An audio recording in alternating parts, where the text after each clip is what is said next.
maanta waxaa alla mahadiis ah gabagabadeedii maanta inay tahay oo ah in madaxweynuhu uu saxiixo.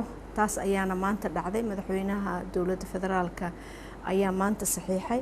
taasna waxay soo gabagabeynaysaa habraacii soo socday. maantana si oo maaragtay dhab ayay Soomaaliya axdigaas u saxiixday markuu madaxweynaha uu saxiixo. axdigan wuxuu muhiim u yahay sababtoo ah Soomaaliya waxay ka mid tahay qaramada midoobay. sidaas darteed axdiyada adduunka in laga mid noqdo waa muhiim.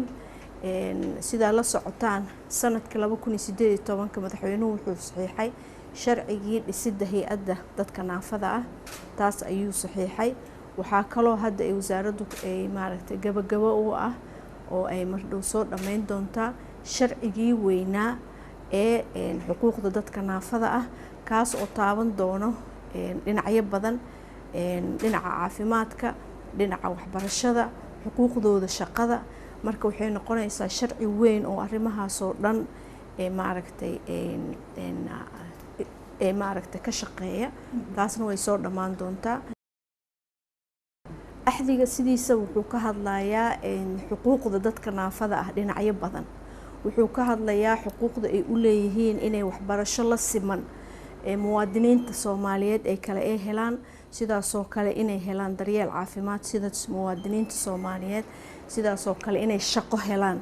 waxa waaye waa axdi oo maaragtay si fiiro gaar u yeelanaya xuquuqdooda ay leeyihiin oo dhinacyo badan noloshooda inay leeyihiin xuquuq ay maaragtay guryaha ama dhismooyinka dowladda iyo kuwa private-ka ahba inay leeyihiin fursad u musaabixaysa in ay maaragtay sida muwaadinka kale ee 66aad qaba inay u gelin karaan ee hawsha ay rabaan ay ka fulin karaan.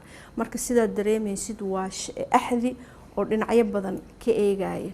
hadhowna waxaa loo baahan yahay in axdigaas dowlad kasta ay shuruuc gaar ah iyo siyaasado u suubsato.